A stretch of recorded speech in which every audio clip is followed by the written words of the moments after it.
بسم اللہ الرحمن الرحیم، شروع اللہ کے نام سے جو بڑا مہربان اور نہایت رحم والا ہے۔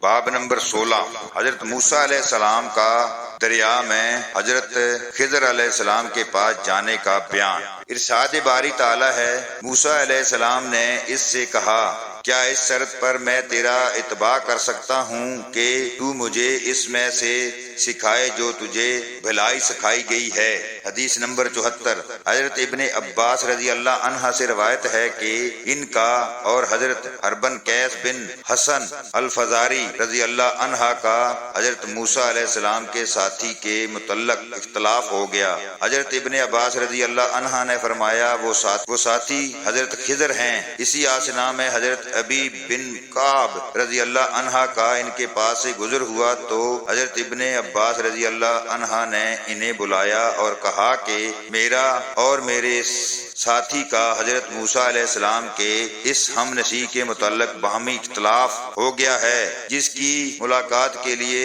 موسیٰ علیہ السلام نے راستہ دریافت کیا تھا۔ کیا آپ نے نبی صلی اللہ علیہ وآلہ وسلم سے اس کے متعلق کچھ سنا ہے؟ انہوں نے کہا، ہاں، میں نے رسول اللہ صلی اللہ علیہ وآلہ وسلم کو یہ فرماتے ہوئے سنا ہے، ایک دن موسیٰ علیہ السلام بنی اسرائیل کی ایک جماعت میں تشریف فرما تھے۔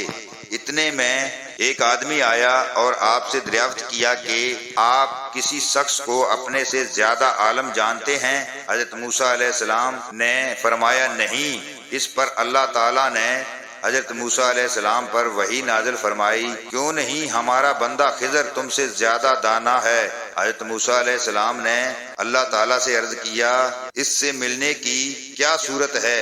اللہ تعالیٰ نے ایک مچھلی کو ان سے ملاقات کی علامت قرار دیا اور ان سے کہہ دیا کہ جب تم مچھلی کو گم پاؤ تو فوراً واپس لوٹ پڑنا، کیونکہ وہاں قریب ہی تمہاری اس سے ملاقات ہوگی۔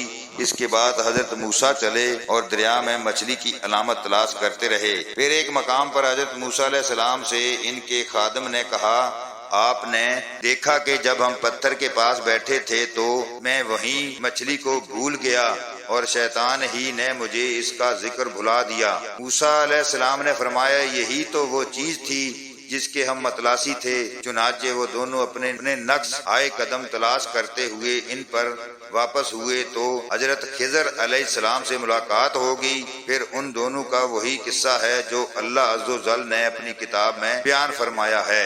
اللہ تعالی ہم سب کو دین کو صحیح معنوں میں سمجھنے کی توفیق عطا فرمائے، آمین ثم آمین۔